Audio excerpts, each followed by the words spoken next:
Fifaliana ho anay avy eto amin'ny fikambanana mampiely baiboly malagasy ny miaraabanao anatin'izao fandaharana hazony izay tsara izao. Fandaharana vaovao izay vokarinay ho fampahirezana manokana ny tanora ho fiaraha mizara ihany koa izay mahasoa hampandrosoana ny fiainam-panahin'ny tanora. Koa satria fandaharana vaovao no atolotra eo anareo dia tianay ny hizara aminareo ihany koa inona ny anton'izany fandaharana izany, inona no resahantsika ato anatin'ny fandaharana.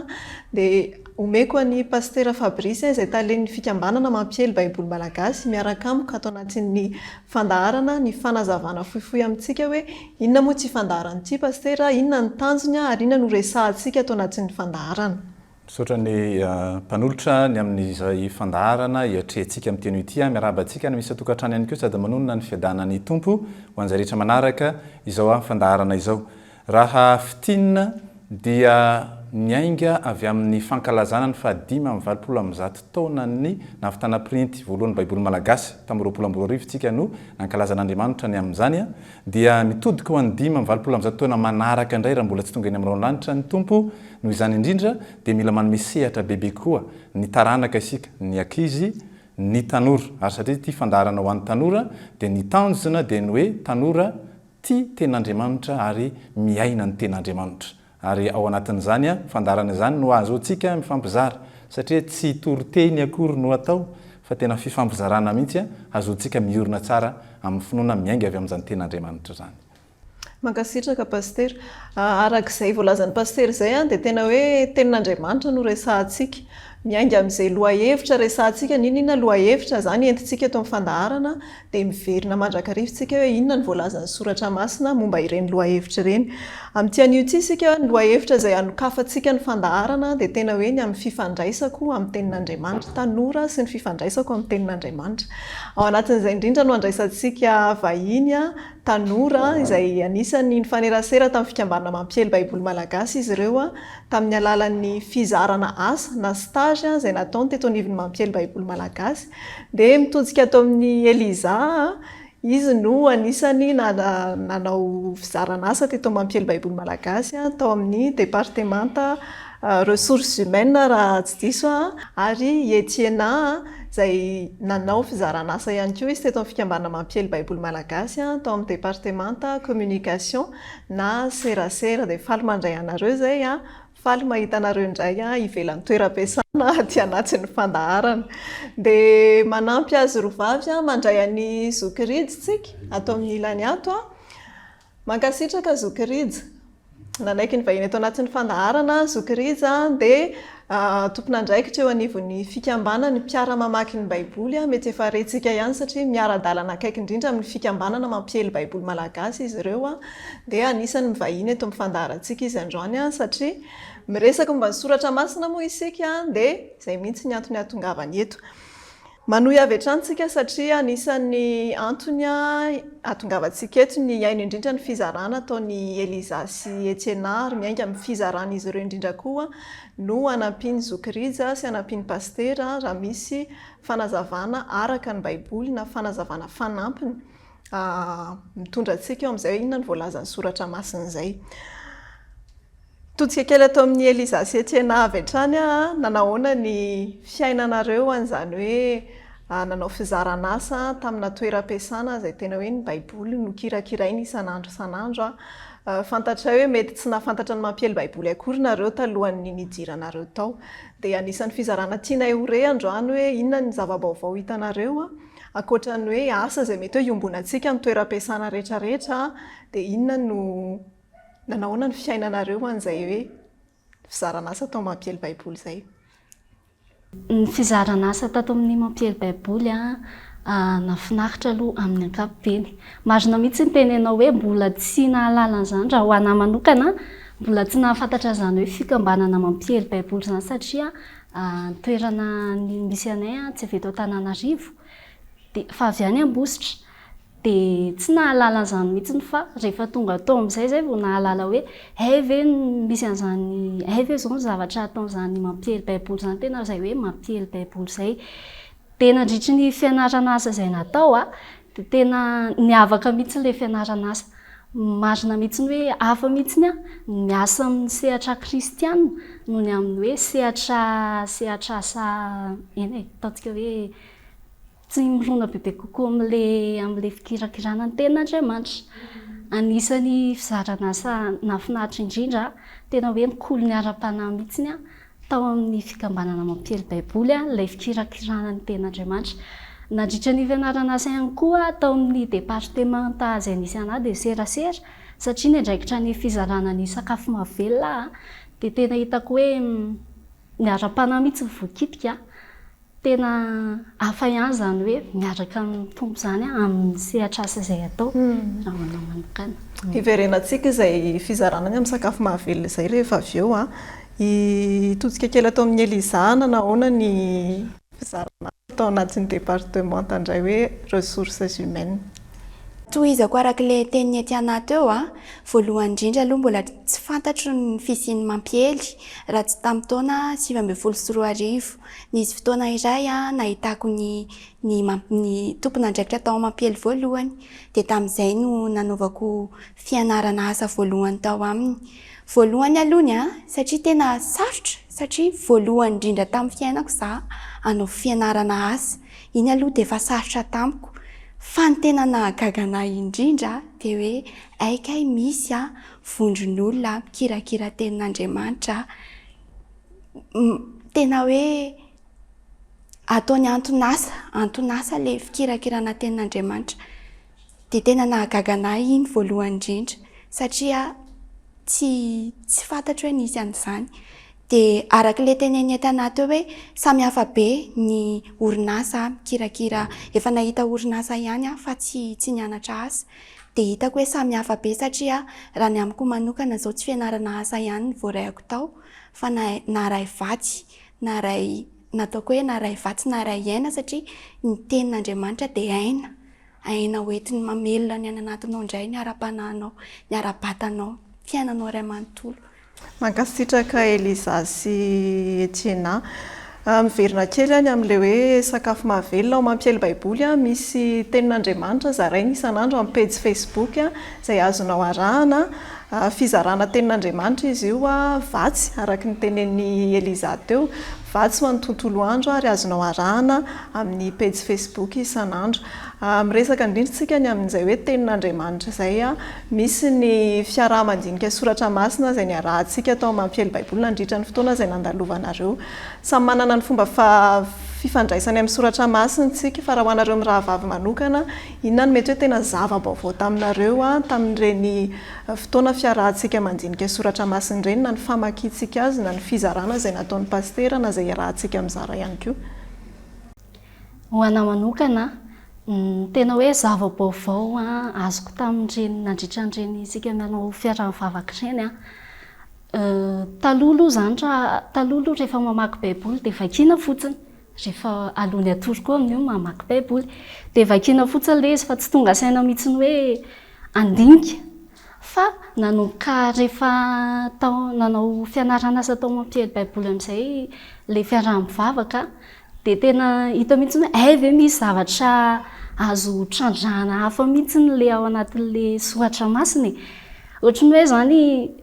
indraindray tena ny fiainanao mihitsy koa ary ny resahana hoe afaka miseho refery amin'ny Soratra Masina eny koa ianao dia maka izay moa fanao pastera mihitsy izay ary tena mahafinaritra anahy ilay hoe inona zavatra takiany ity Soratra Masina ity aminao hoe manahoana ianao raha ity Soratra Masina misy hoe ahoana ny fiainanao raha ohatrany hoe misy Soratra Masina zaraina dia ohatrany hoe miezaka foana zany ianao mijery ny fiainanao tamin'ilay Soratra Masina izay vakiana tena hoe izany ny zavatra vaovao niova. Marina indrindra izay so dia misy anampian'ny pastera na zokirinja mifamatotra indrindra amin'izay hoe fanjiniana ny Soratra Masina satria misy ny hoe mamaky dia misy ny mandinika. Rehefa avy eo tonga dia zaraiko any amin'ny zokirinja avy hatrany ny toin'ity horesahako ity satria ny any anatin'ny sainy rehetra rehefa miresaka hoe Soratra Masina dia avy hatrany hoe ny mamaky vita ihany fa le hoe inona le hevitra azo raisinao anatin'io dia efa miditra any amin'ilay fandiniana Soratra Masina indray amin'izay fotoana izay. Dia eo indrindra no karazana taridalana ao atsika satria misy sahirana mihitsy ny hoe ahoana ny azahoana ny hevitra ny Soratra Masina. Ny zavatra anankiray tsy afaka azo hevitra aloha raha tsy mamaky.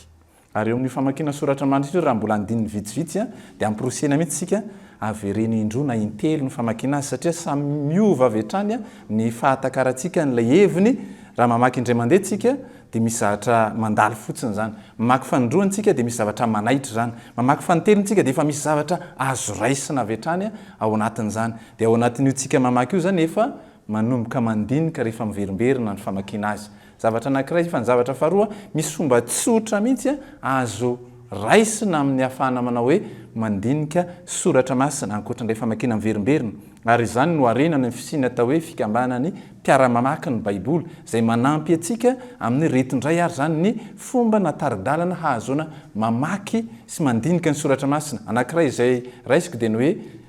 inona ny ambarany momba an'Andriamanitra. Ray, zanaka, fanamasina. Zany zao avy hatrany dia fanontaniana tsotra avy hatrany dia raisina avy amin'ny Soratra Masina hoe zao no lazainy momba an'Andriamanitra ray, na zao no lazainy momba an'i Jesosy Kristy, na zao no lazainy momba ny fanamasina. Fa mbola misy dingana hafa ihany koa dia io miaraka amintsika eto moa Zokrija dia izy no afaka ihany koa mizara amintsika ny amin'izany. Mialohan'ny anohizan'ny Zokrija dia iverina kely atao amin'ny Eliza dia amin'izay afaka miaraka ilay valim-panontaniana na fanazavana izay entin'ny Zokrija ho antsika rehefa avy eo. Ho an'ny Eliza nanahoana izay hoe fomba famakiantsika ny Soratra Masina, inona ny zava-baovao mety hitan'ny Eliza nandritra n'ireny fotoana ireny? Arak'ilay teny ety anaty eo mandritra n'ilay fivoriana sy fitondranam-bavaka ireny miainako tao amin'ny natrehako tao Mampiely dia tamin'ireny no nahaizako kokoa nandinika sy namaky Soratra Masina satria voalohany indrindra hitako fahasamihafan'ilay hoe ianao irery no mamaky an'ilay izy sy ilay hoe misy olona hafa miaraka aminao mamaky an'ilay izy satria ny olona tsirairay samy manana ny fandraisany teny dia hafa kokoa mora kokoa aminahy mandray an'ilay izy rehefa misy olona manazava ny fahazahoany an'ilay izy sy ny fahazoko an'ilay izy. Dia pastera moa eo anisan'ny tena mampianatra sy tena mandefa tena mampianatra sy mampita fahazahoany an'ilay izy ihany koa amin'ny maha-pastera anazy sy ny amin'ny maha-olon-tsotra antsika rehetrarehetra dia samy hafa daholo izay satria izaho zao tanora dia ao koa misy ireny mpianakaviana ao Mampiely dia mety hafa koa mifandraisany an'ilay izy dia hitako hoe nampahay anahy kokoa nandinika sy nandalina ny Soratra Masina izay fifampizarana teo amin'ny tsirairay izay. Mifampitohy avy hatrany ka amin'izay amin'ny hoe mpiara-mamaky ny Baiboly satria miaraka mamaky ny Baiboly dia hitodika tsy amin'ny Zokrija tsika hoe ohatrany ahoana ny fiarahana mandinika Soratra Masina sy ny hoe taridalana fanampiny ihany koa mifameno amin'ilay hoe fanjiniana sy mamaky ny Soratra Masina. Ilay izy aloha zava-dehibe ny indrindra tokony ananana dia ilay hoe fitiavana an'Andriamanitra moa zany fa fitiavana Soratra Masina koa tokony mipetraka voalohany indrindra hoe tianao ilay izy alohan'ny hamaliana an'ilay fanontaniana hoe hoaiko ve sa tsy ilay zavatra fa ny fitiavana aloha zany no fototry ny zavatra rehetra. Dia ilay hoe mamaky misy fomba tonga dia anankitelo lehibe zany ny farafahakeliny resahako hoe misy ilay hoe tena hoe mamaky fotsiny ny tanjonao dia hoe ilainao ny mahavaky an'io Baiboly io hatramin'ny voalohany ka hatramin'ny farany. Tsy misy hoe marquenao kely amin'ny crayon raha misy zavatra nasarika anao fa lalovanao fotsiny ilay izy dia iny koa misy méthode manokana. Dia misy indray ilay hoe tena hoe manao fikarohana fandiniana étude biblique hozy izy tsika iny misy karazany be dehibe iny ny tanjony dia fahalalana tena hoe ahatonga anao hanana fahalalana mihitsy dia misy be dehibe ao étudena boky na fandiniana personnage anankiray na fandiniana tantara na paragraphe na andiny Soratra Masina fotsiny ary lavalava. Fa misy indray ilay ataontsika hoe fandiniana isan'andro fohifohy kokoa ny tanjony dia hoe fanadiovana. Iny zany ilay misy an'ilay fitaovana nresahan'ny pasteur teo misy taridalana ao anatiny. Ity zany karatry ny karatry ny mpiara-mamaky ity zay mampiasa an'ity naiza na tsy mivorona aiza izy dia efa mpikambana ao anatin'ny fikambanana mpiara-mamaky ny Baiboly. Izy ity misy andiny Soratra Masina voalahatra mandritry ny taona natao hovakiana isan'andro dia misy taridalana kely ao anatiny momba n'le fantaniana be deaibe ny resan'ny pasteur teo mitaridalana anao amin'ny fandiniana le izy iny indray rehefa avy mandinika an'iny ianao dia ity misy an'le manaboky ity ihany io zany fa ato misy karazana ohatry ny hoe fekevitra akoatran'izay fomba voarainao manokana rehefa avy namaly an'le fantaniana manokana taty ianao dia ity iraisantsika rehetrarehetra novokariny izy itony zany mba hahamora ny fandraisana ny soratra masina satria anisan'ny mahatonga ny olona tena kamo mamaky baiboly ny tsy fahazahony akory izay tiana lazaina ao anatin'le izy na dia mahay mamaky teny ara izy zany dia reny efa aparitaka sy atao izay ahatonga ny io zavatra io any ampelantanan'ny olona zany satria tena manampy ny olona mihitsy izy indrindra fa ny tanora amin'ny fandiniana soratra masina ny zavatra tsy tokony ho adiny fotsiny rehefa hoe mandray soratra masina ianao dia ny voalohany dia hoe tsindrimandry nomen'Andriamanitra izy io zay zany tsy efa mifisainan'ny olombelona famohan-kevitra vao amin'ny soratra masina any mantsy zao le zavatra zay dikan'izay resaka fifandraisana le izy fifandraisanao ary ny tena fototra dia hoe adidin'Andriamanitra sy andraikitr'Andriamanitra nge ny manazava aminao zay tiany ambara aminao fa ny fisokafantsika manoloana an'le izy indraindray no lasa sakana tampoka zany rehefa mandinika ny soratra masina ilaina le hoe manana an'le hoe fahaiza-mikaroka manao observation interprétation ary application fa reny rehetrarehetra reny tena ilaina faranita-tsaina tokoa fa oka ny tahampiainona no ambonimbony kokoa no ny tahaparanita-tsaina ary zany tena resaka fifandraisana ny tena dikan'izany satria zavatra enonao avy amin'ny tsindrimandrin'Andriamanitra ny hafatra manokana tokony ho raisinao ao anatin'le izy zany dia zavatra anankiray koa tena mba nanamarika tamin'ny fotoana hoe nandiniako soratra masina dia tena hoe ataovy henin'Andriamanitra ao alohan'ny andraisanao ny tenin'Andriamanitra na mamaky miaraka amin'ny olona ianao na mamaky rery ataovy henin'Andriamanitra ao alohan'ny amakinao ny fahavononanao ankatoa raha tena tianao ny ahitan'izany hoe fanambarana révélation avy amin'Andriamanitra zany fa zany mihitsy ny dikan'le teny hoe mitenena Jehovah fa miaino ny mpanomponao fa tsy mety izy alefaso aloha izay alefanao Andriamanitra dia hita eo ankatoavina na fa tena le fahavononanao ankatoa izay voalaza eo ataovy henin'Andriamanitra alohan'ny andraisanao an'ilay baiboly dia ho hitanao fa zany rehetrarehetra zany no mampisokatra ny lalana ahafahanao mamantatra ny hevi-dalina fa tadidio fa ny tenin'Andriamanitra dia arena trésor nomena avy amin'Andriamanitra dia loharano koa io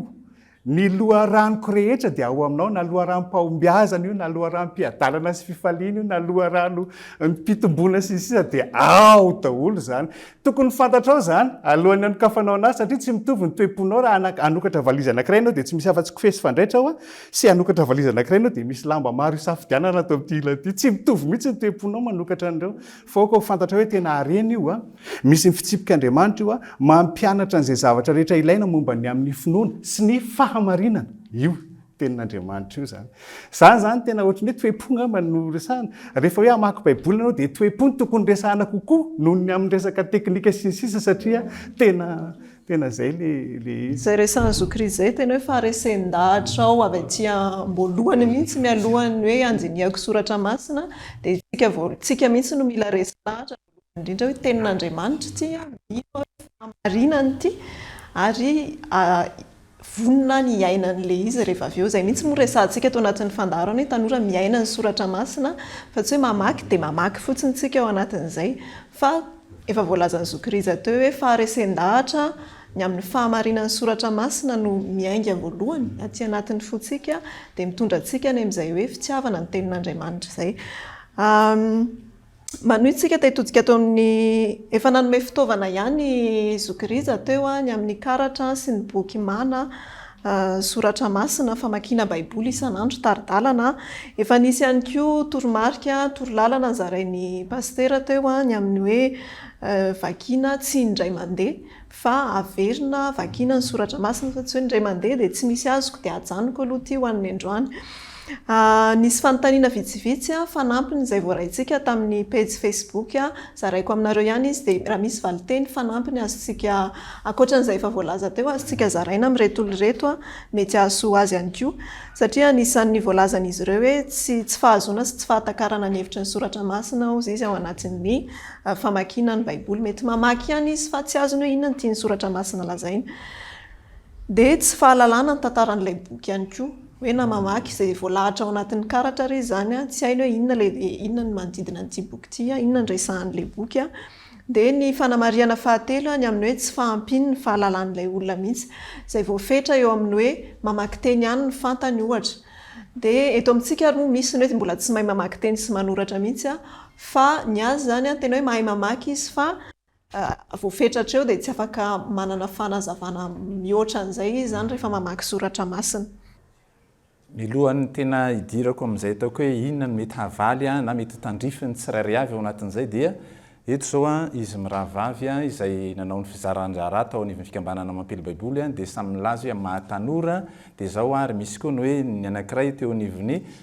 ressources humaines ny anankiray teo anivon'ny communication dia aza tonina fa araka ny namitainy Zokriza dia Andriamanitra mihitsy no manatona antsika dia efa te hizara amintsika ny sitrapony fa ny anjarantsika zany dia le fahavononana fahalianana handre na hitenenan'Andriamanitra vokatr'izay dia miteny amin'ny olona tsirairay avy Andriamanitra amin'ny alalan'io soratra masina io sy ny sehatra izay misy atsika. Tamin'ny herinandro lasa nisy nanao baolina kitra ny araka tamin'ny namana dia zao ny fanontaniany reto namana reto ianao ve pastera zany zao amitaka sa tsy amitaka dia nanaitra le fanontaniana amitaka sa tsy amitaka ay zany hoe mandray hevitra roa le hoe mamitaka ny anankiray zany mpanao baolina zany raha tiana zany no tafavoaka ka hatratra ny tanjona namony baolina tsy maintsy mamitaka nylay mpifanandrina aminy izy fa ao misoratra masina nefany raha vao mamitaka ianao zany dia efa fanahafa zany ao dia izay dia efa andraisantsika ny hoe ay zany ka ny fomba fijeriny famaky ny mpanao baolina ny teny hoe mamitaka ao misoratra masina dia hafa be ny azy fa ny famaky ny olona anankiray hafa ny atao hoe mamitaka koa dia hafa ihany koa dia tahak'izay no hoe tsika mamaky ny soratra masina io zany dia tena miteny amintsika Andriamanitra araka ny maizy azy atsika dia mandray tsika arak'izay zay ny mahasarobidy koa ny fiarahamandinika soratra masina araka ny voalaza hoe misy ny renim-pianakaviana misy ny atsy amin'ny sehatra zao dia miteny mandrakariva Andriamanitra amin'ireny rehetra ireny zay ny zavatra anankiray ny zavatra faharoa dia ampirisihana atsika satria zay ny fisiny mampely baiboly ihany koa amin'ilay famokarana soratra masina amin'ny endriny ilan'ny olona azy mandona atsika zao ohatra dia misy ny baiboly ho an'ny ankizy misy ny baiboly amin'ny teny anglisy amin'ny teny malagasy mitambatra dia misy ihany koa ny baiboly amin'ny teny frantsay dia ny fisiny reny soratra masina samihafa ireny manampy amin'ny hoe rehefa tsy dia azo amin'le voambolana amin'ny teny malagasy izy ohatra ay mora azo kokoa izy amin'ny teny frantsay ohatra ny teny Jesosy Kristy tamin'ny Simona Petera raisiko any amin'ny jaona toko faraiky amin'ny roapolo ry Simona motiava ianao dia mamaly Simona manao hoe ianao malala fa tianao amin'ny teny malagasy le izy dia tia fa rehefa mikisaka makany amin'ny teny frantsay ianao ny fanontaniany Jesosy dia ny hoe est-ce que tu as de l'amour pour moi ny valitenin'ny Simona manao hoe j'ai de l'amitié pour toi jereo fa na fitiavana ihany aza ny anankiray fitiavana mihoatra fa ny anankiray fitiavana amana zany zao dia efa tarafantsika ny hoe aika misy an'izany ao anatin'ilay soratra masina fa manampy ihany koa ny amin'ny hoe manoloana eto zao ohatra ny baiboly dika teny ombonana ito Madagasikara itya izay miaraka amintsika eto tia dia any amin'ny fiandohany boky tsirairay dia misy fitarian-teny taridalana ny amin'ny hoe inona no resan'io boky io dia tahaka ny ahoana ny fizarana ao anatiny ao dia efa manampy zay neny amin'ny fotopejy koa dia misy fanampy mpanazavana rehefa tsy somary manjavozavo lay teny eo ambony dia misy fanampy mpanazavana kely omeny eny ambany eny dia efa manampy atsika koa zany ny fananana reny baiboly amin'ny dikateny samihafa sy fanitsiana samihafa zany zao dia efa manampy atsika ahatakatra ho an'le hoe sahirana mihitsy fa ny fahaiza mamaky teny ihany no ainy fa ny mandinika dia iverenako avy hatrany any amin'ny salamy voalohany izay manoloananao eo saintsainy fa Andriamanitra mihitsy no manokatra ny fisainantsika mampita ny hafatra dia rehefa raisitsika ao anaty iny dia le fahavononany ankatò zava-dehibe fahavononany ankatò zay zany hoe tsisy fatiantoka mihitsy arakaraka n'izay mety hoe zao ny fahatakaranao soratra masina fa ahoana ny fampiaranao na fiainanao soratra masina zava-dehibe zany zay. Mankasitraka paster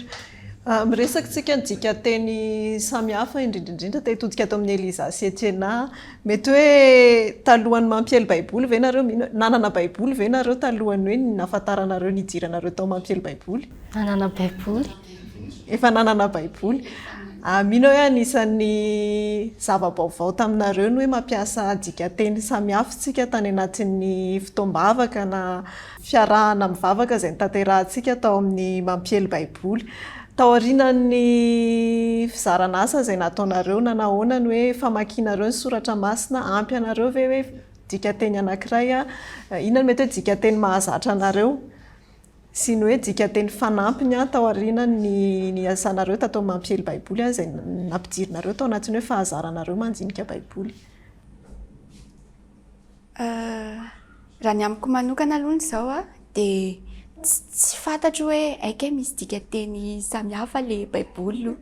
Fa tao amin'ny mampiely vao nahita hoe misy dikateny samihafa io baiboly io ary koa misy hoe fanitsina fahaenina, fanitsina fadimy. Nefa tena tsy fantatro hoe nisy an'izany. Dia iny fahafantarako anazy iny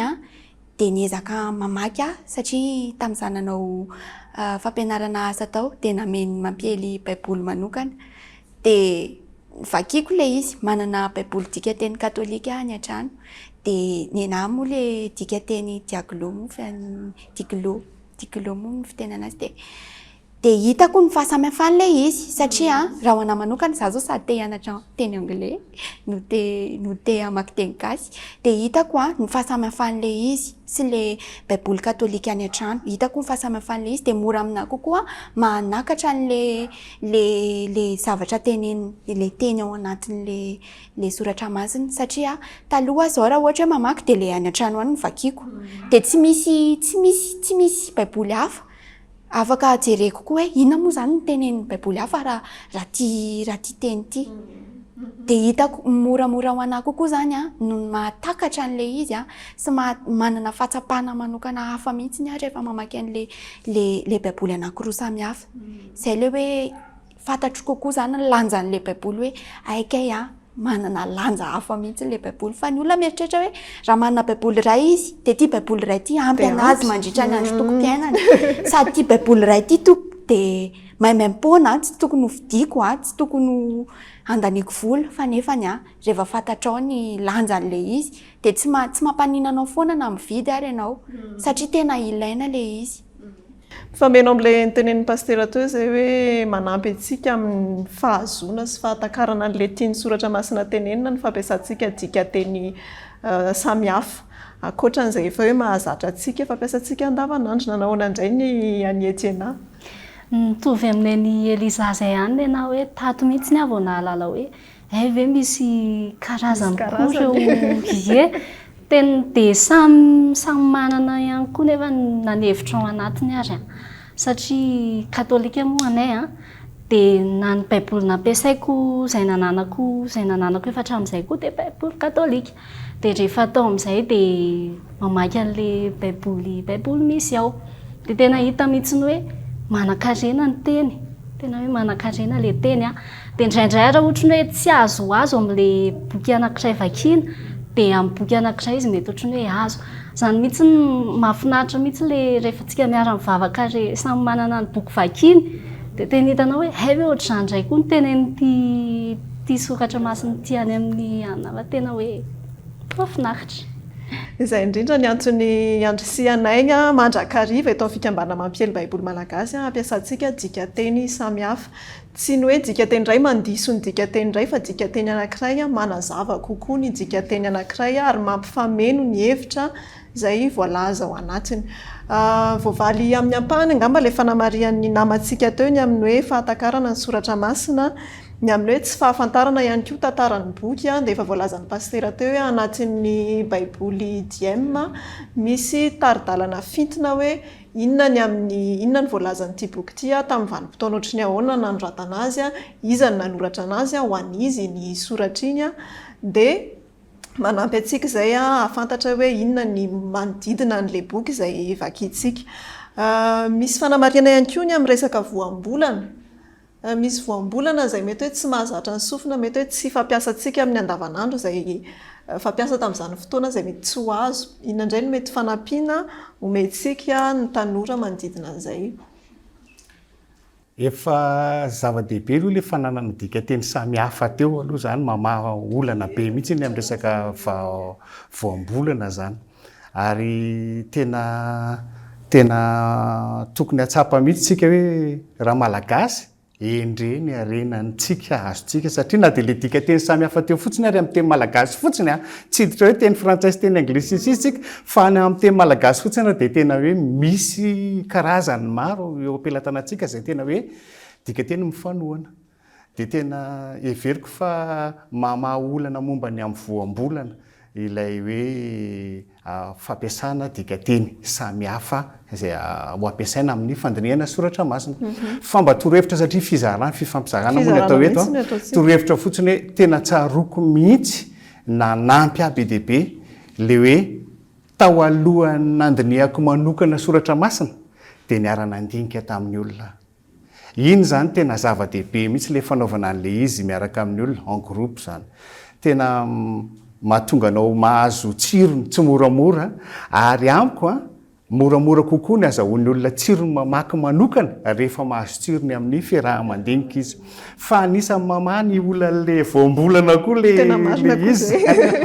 ao anatin'le zavatra satria indraindray misy zavatra tena tsy fantatra ao mihitsy fa fantatry le olona zao zany zavatra zany zao ny dikan'izany dia tena nanampy aloha izy ary tena nampitombo ary nahatonga ny tena nahita tsirony tamin'le soratra masina io zany tsy azonao zay mantsy le izy zany hoe ianao raha le ianao raha tsy makatsirony an'le izy ianao raha tsy makafy an'le izy dia tsy ho moramora aminao ny andray ny hevitry le zavatra za manokana mbola mizara ihany tenin'Andriamanitra fanomezan-toky avy amin'Andriamanitra dia teneny mihitsy hoe sambatra zay nona sy mangetaheta amin'ny famarinana fa izy novokisana eo raha tena raha ny torohevitra dia ozaka hoe aza vavaka tsony hoe Andriamanitra ataovy mahay soratra masina fa aleo mivavaka hoe Andriamanitra ataovy mangetaheta satria rehefa mangetaheta ianao dia ny promesin'Andriamanitra dia inona hovokisana ianao indraindray tsika zany efa mafola tena satria kristianina satria mpiara-mamaky na mampely na ohatr' zany dia efa mafola tena mamaky baiboly isan'andro fa tsy ao le etaeta dia ohatrany somary mialamaina ihany miala eo fa faranana fotsiny amin'le manana masinana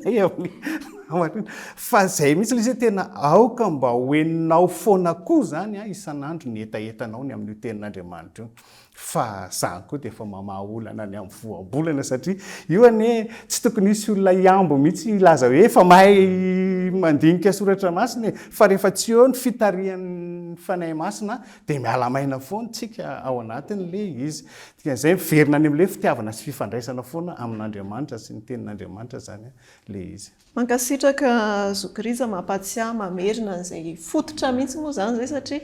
fitaovana daholo no omentsika fa rehefa tsy mipetraka izay hoe fifandraisako amin'Andriamanitra zay fifandraisako amin'ny tenin'Andriamanitra zay mitaonao amin'ny fifandraisako amin'ny tenin'Andriamanitra dia verimaina izay mety hoe ezaka rehetra ataontsika misy fitaovana fanampiny atao mampiely baiboly raha azon'ny pastera atolotra angambany amin'itsy baibolintsika isy satria resaka voambolantsika teo dia anatin'ny baiboly dième sy anatin'ny baiboly diglo ny antsointsika an'ity dia misy karazana dictionnaire ny ilazantsika azy angamba misy fanazavana teny sarotra le akoatran'izay efa nilazainy zokiriza teo hoe tena marina hoe tena mampanankarena sy manampy antsika amin'ny fahazonan'ny soratra masina sy le voambolana tsy mazava ireny ny fiarahantsika mandinika dia misy ireo voambolana izay tena hoe amin'ny baiboly manokana dia misy fanazavana ao anatiny amin'ity baiboly dième ity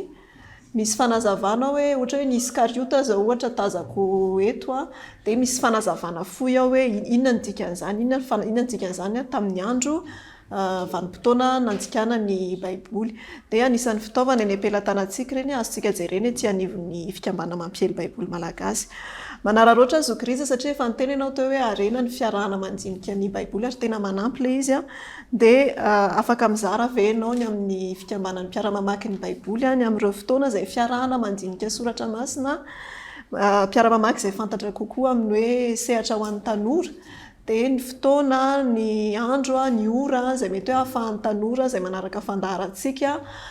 mamonjy ny fivoriana fandinihana soratra masina dia tsara raha misy hoe fizarana ataon'ny zokiriza mba ahafahan'ny hafa mahafantatra ihany koa manana ministeran'ny tanora mihitsy ny fikambanan'ny mpiara-mamaky amin'ny baiboly dia manana ny fomba fiasa sy fomba fiarahana zany dia ny tanora aloha mazava ho azy zany ny fiarahana ny tena zava-dehibe dia manana fotoana manokana iarahana na ny eto Antananarivo na ny any amin'ny faritra rehetrarehetra any dia mitovy ny fomba fiasa manana fotoana anankiray ao anatin'ny herinandro na ao anatin'ny 12 andro iarahana ny tanora io zany le teneniko teo hoe miaraka mideran'Andriamanitra mianatra sy mandinika soratra masina zany dia misy raha ohatra ny eto Antananarivo manokana zao sabotsy daholo misy ny adolatsento sabotsy maraina ohatra ao Antaninarenina fa ny sabotsy tolakandro dia misy amin'ny faritra maro isan-karazany misy any Itosy misy any Mandriambero misy aty Antaninarenina misy ao amin'ny faculté ao Ambatonakanga reny zao ny akaiky be eo samy mivory amin'ny sabotsy arivo fa ankoatran'ilay fivoriana sabotsy arivo dia manana fotoana manokana zareo anaovana tena hoe fiaraha-mandinika soratra masina manokana mihitsy dia any zany miovaova ny programme hoe mandinika boky tsika amin'ity bokiny zao nodiniantsika mandinika tantaran'olona anankiray tsika amin'ity ohatrohatran'izay zany zavatra atao any anatin'le izy iny motsina zany matetika raha tafalatsaka any anatina ora fiasana le fiaraha-mandinika iny ohatra hoe amin'ny atoandro 12 iny dia misy ny tsy afaka fa maro kosa nefa ny any no manao ezaka mampanankarena tsara mihitsy le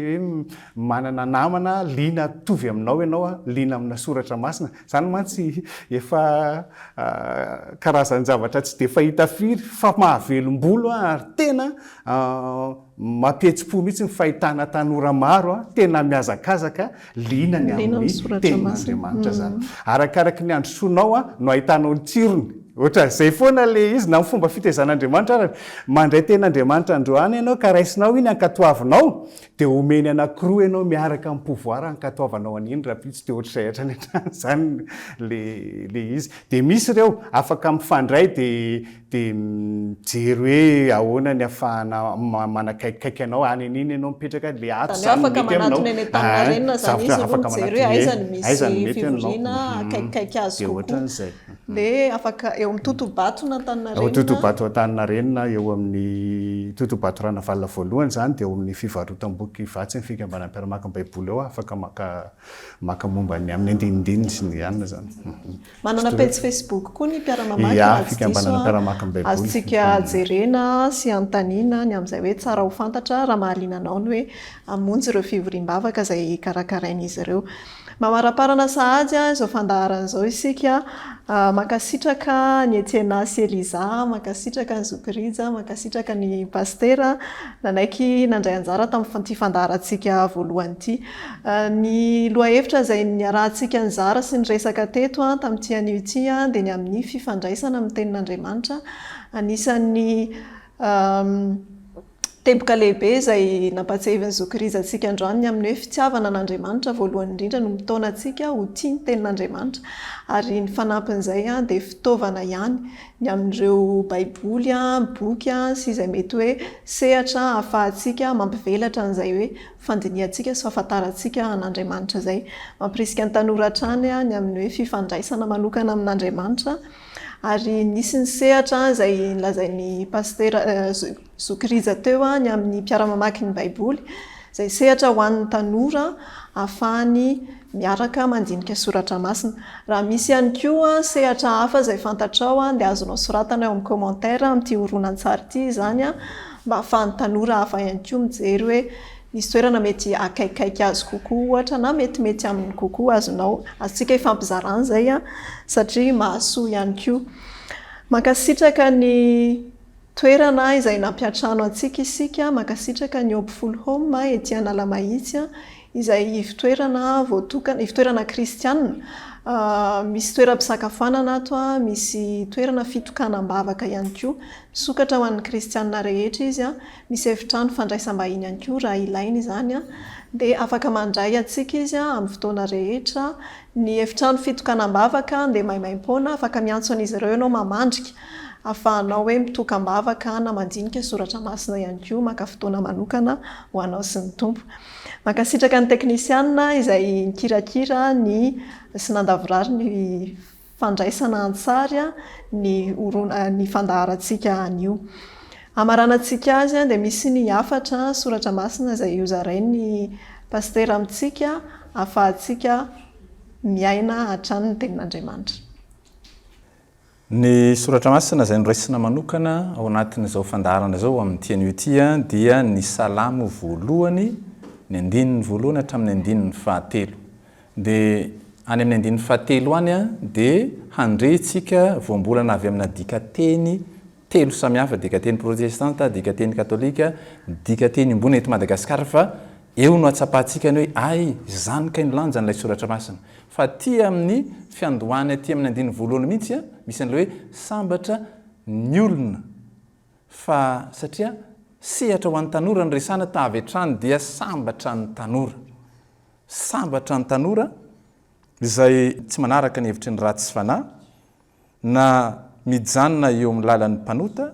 na miray toerana amin'ny mpaniratsira, fa ny fampianaran'ny tompo no sitrany ka dia saintsainy andro manalina toy ny azo ambolena eo moron'ny rano velona izay mamoa ara-potoana sady tsy malazo ravina ka dia mahomby avokoa ny asany rehetra, ka dia lavorary avokoa ny asany rehetra, ka dia vanina avokoa ny asany rehetra. Lavorary ny asany, vanina ny asany, mahomby ny asany. Raha tia omby zany tsika dia ny lalan'ny tompo na ny lalan'i Jehovah ny saintsaina. Raha te ho vanina tsika dia mbola lalan'i Jehovah na ny lalan'ny tompo ny saintsaina. Raha te ho lavorary tsika dia mbola zany ihany koa ny saintsaina. Miantefa amintsika tanora zany soratra masina zany ary izy Andriamanitra ny soratsika satria avy aminy zany afatra zany. Dia tahiny tompo hatrany koa amin'izay seha-panompona misy antsika tsirairay avy fa miaraka amintsika Andriamanitra ary momba antsika koa ny teniny. Mankasitraka pastera dia mametraka ny veloma mandra-piaona indray eto amin'ny fandaharana hazony izay tsara.